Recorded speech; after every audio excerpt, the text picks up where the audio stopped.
સમાચાર બનાસકાંઠામાંથી કે જ્યાં નડાસર નજીક બે આદિવાસી શ્રમિકના રહસ્યમય મોતની ઘટનામાં છાપી વિસ્તારની રોયલ ડેરીમાં કામ કરતા હતા આ શ્રમિકો ડેરીના માલિકે માર્યા હોવાના આક્ષેપ કરવામાં આવ્યા।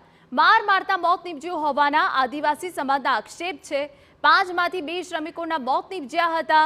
નડાસર ગામેથી 2 શ્રમિકના મૃતદેહ મળી આવ્યા હતા। મશીનના કરંટથી મોત નીપજ્યું હોવાનું પોલીસનું અનુમાન છે।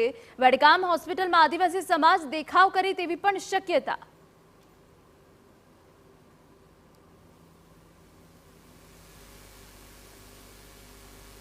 સૌદા ફોકાઓ આદિવાસીઓ તમે સોદલા પાર્યા છે એટલે સ્વામિનારાયણ છો કે કુણ છો એમ કરી અને એને સખત બોગરો લઈને મારામારી કરી અને અંદરથી મારતા મારતા ભાગ્યા અને છેક હાઈવે ઉપર સુધી હાઈવે સુધી જે માલિક છે એને મારતો મારતો લઈ ગયો।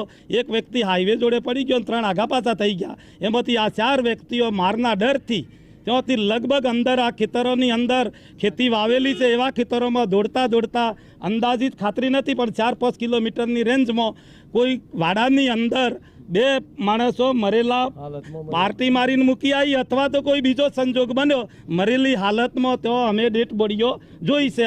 અને રાતે 11 વાગ્યા સુધી એ ભાઈ બોલો તો કે પાલનપુરમાં એવું બોલો કે એ છોકરો સાથે કે આ છોકરા તમે તોય કામે જવાનું છે એ તમે તમને જમારીને પછી કામે લગાડશું।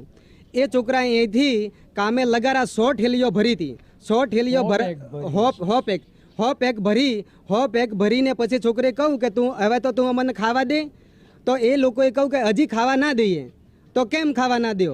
તો કે અમે ભૂખા થાય છે, ભૂખા કેમ કામ કરીએ? એમ કરવાથી છોકરે એમ કહું એટલાના હાટે એ લોકોએ જબરજસ્તી સીધા મારા છે। એને 100% મારી અને એ છોકરોને આખી રાતે ધમરાવી મારે છે।